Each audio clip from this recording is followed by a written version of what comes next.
Halo semuanya, nama saya Siska. Pada kesempatan kali ini saya akan sharing tentang sebuah ide inovasi yang berhubungan dengan dunia pendidikan.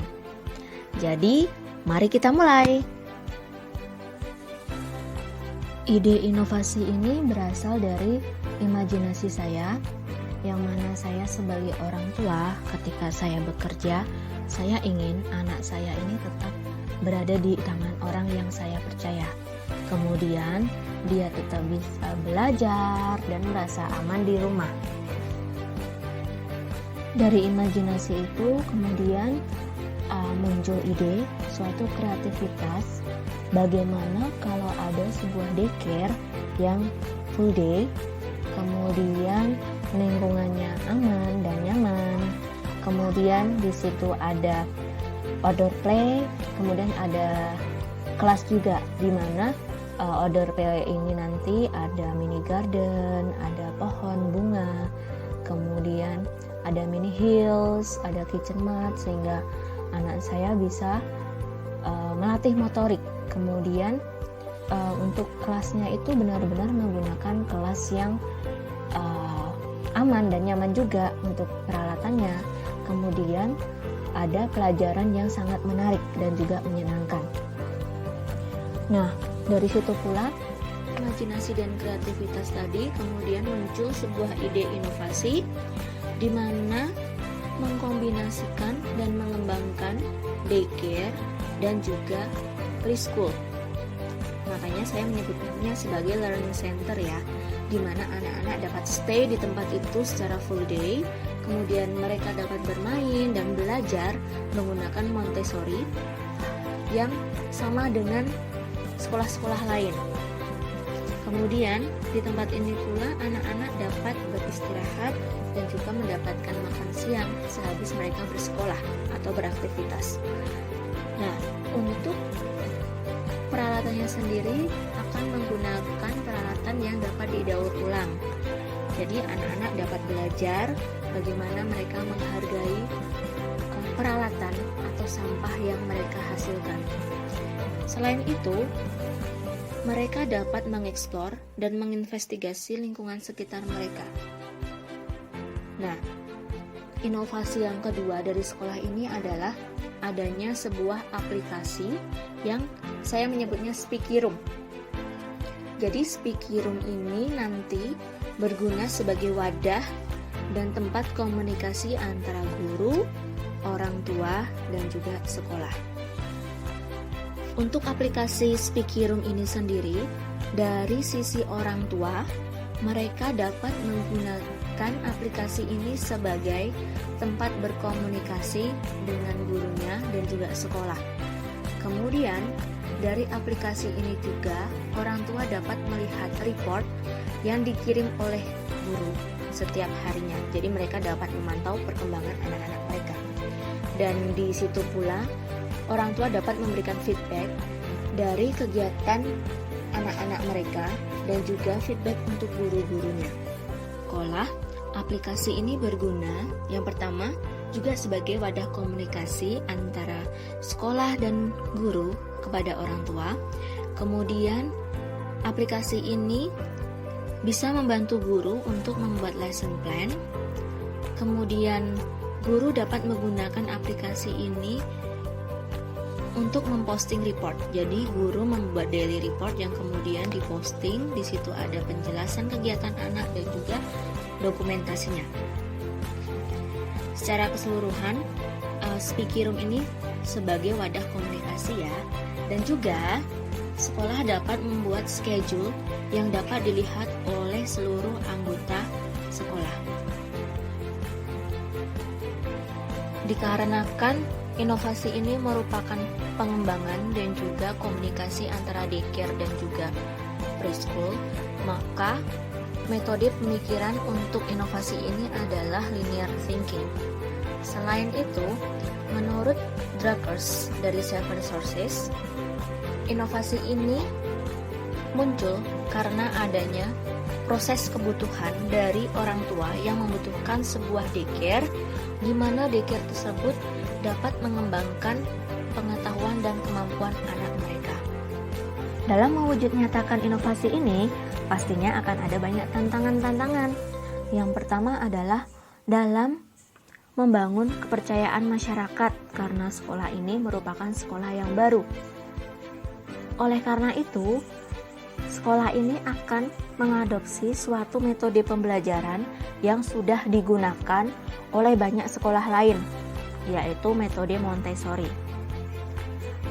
Selain itu pula, sekolah akan memfasilitasi Speaky Room, sebuah aplikasi yang berguna untuk mereport segala kegiatan dan aktivitas anak-anak selama pembelajaran di sekolah. Di situ orang tua dapat memantau perkembangannya melalui daily report dan dokumentasi yang dikirim oleh guru. Kemudian yang kedua adalah adanya CCTV.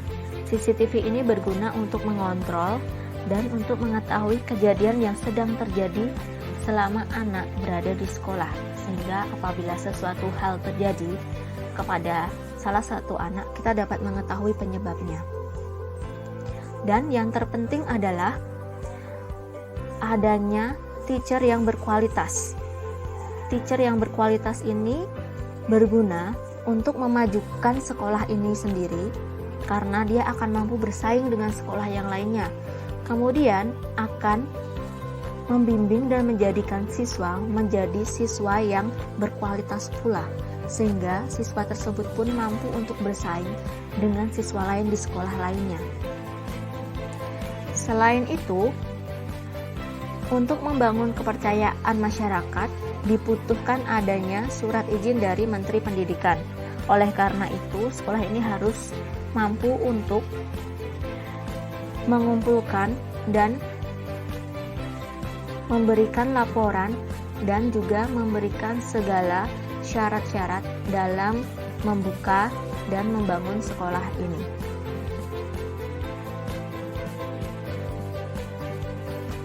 Dalam mewujudkan sekolah ini, pastinya ada resiko-resiko yang harus diwaspadai. Yang pertama adalah operational risk. Operational risk di sini yang dimaksud adalah material yang dipakai dalam membangun sekolah, yaitu misalnya seperti dalam membangun mini hills, kemudian tree house, kitchen mat, kemudian mungkin ada stepping stone. Kita harus memakai material yang aman bagi anak dan tidak berbahaya bagi anak. Kemudian yang kedua adalah media pembelajaran yang dipakai. Harus dipastikan aman untuk anak-anak, terutama untuk anak yang usia dini. Pastinya mereka masih suka memasukkan benda-benda ke dalam mulut mereka. Jadi kita harus make sure bahwa medianya itu aman untuk anak-anak. Kemudian operational risk yang lain adalah biaya yang di-charge oleh sekolah ini kepada orang tua siswa. Dengan segala fasilitas yang ditawarkan oleh sekolah ini, pastinya akan ada harga yang dibayar. Oleh karena itu, sekolah juga harus memastikan bahwa biaya yang akan dibebankan kepada orang tua tersebut harus menyesuaikan dengan kemampuan orang tua di sekitar sekolah tempat itu tinggal.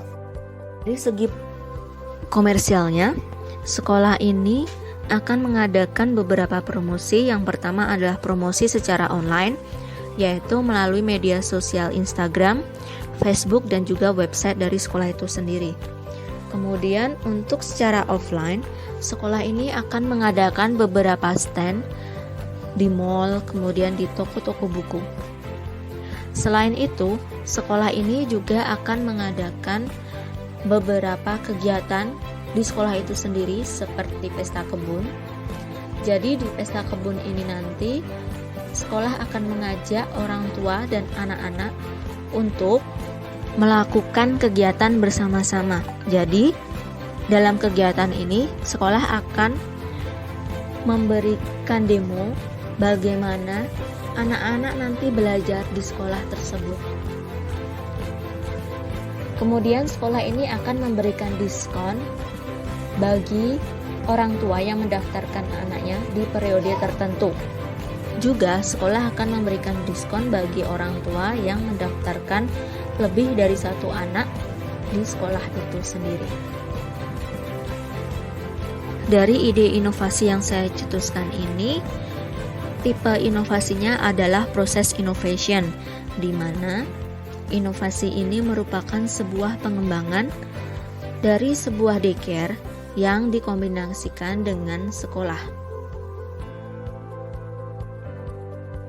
Nilai tambah yang kita dapatkan dari ide inovasi yang saya cetuskan ini adalah sebagai one stop place, di mana tempat itu merupakan daycare dan juga sekolah, sehingga orang tua dapat mengirimkan anak-anak ini ke sekolah dan juga mereka dapat menitipkan anak mereka di tempat ini ketika mereka sedang bekerja. Berikut adalah beberapa contoh gambar. Yang pertama adalah outdoor play. Di situ nanti adalah gambaran atau bayangan seperti apa nanti sekolahnya. Kemudian yang kedua adalah indoor class. Di situ ada penataan kelas dan ruangan sebagai gambaran kelas di sekolah nanti.